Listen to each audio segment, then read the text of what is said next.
Okay, so ito nga pala guys yung aking cook para sa aking mga bantam chicken, no? So may chabo dito, then yun si Malaysian Serama. Yan.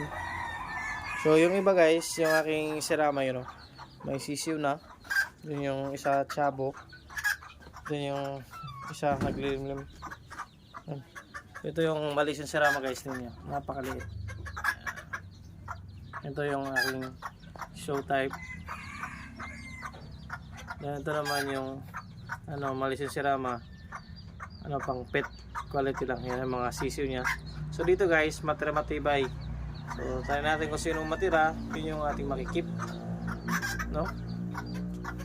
So mga lalaki. Mayroon tayo ditong isang kak din, isang kakarel. Pero ito malapit na tong I think tumitilak na. Then yung isa, yung ating chabo. Then yung papa ng mga sisiw is yung Malaysian Serama.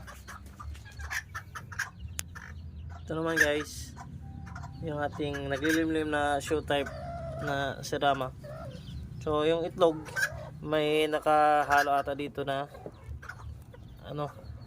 ibang Malaysian Serama na pet type. So ito, i-transfer lang natin to sa iba. Kasi hindi niya kaya, kasi medyo yung naglilimlim guys, napakaliit.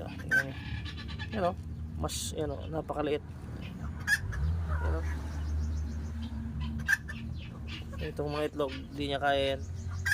Kasi yung tingin nyo guys. Ngayon, matibay tayo dito. Ito yung coop ko. Ito na lang yung natira guys. Medyo marami kong mga, yung napansin yung mga video nakita nyo sa YouTube channel. Ito na lang yung natira. So may chabo tayo na babae, Malaysian Serama na lalaki at saka babae. Then meron tayo ditong cross Golden Sea Bright at saka Serama. Yan. Yan.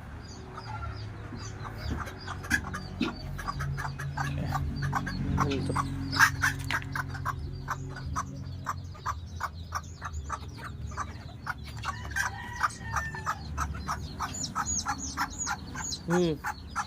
Ang sisiw.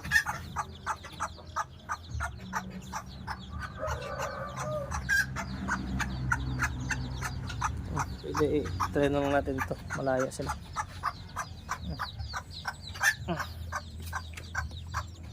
Ang guys, mga sisiw.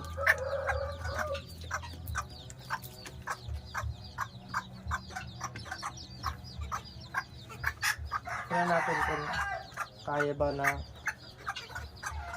diyan lang sa labas.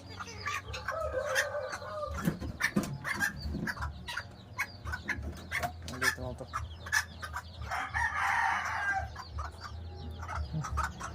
Kasi ito mga anak ito, may halo-halo, may sinali akong itlog ng selkie.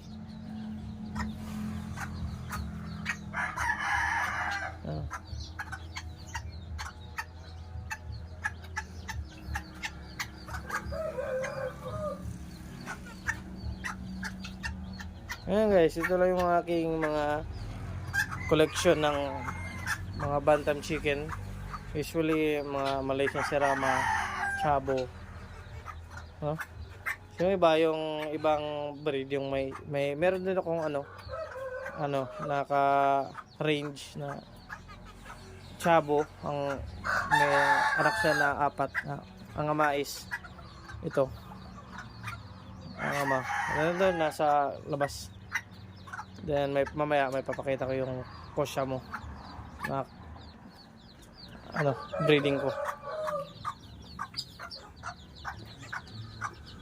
Yan.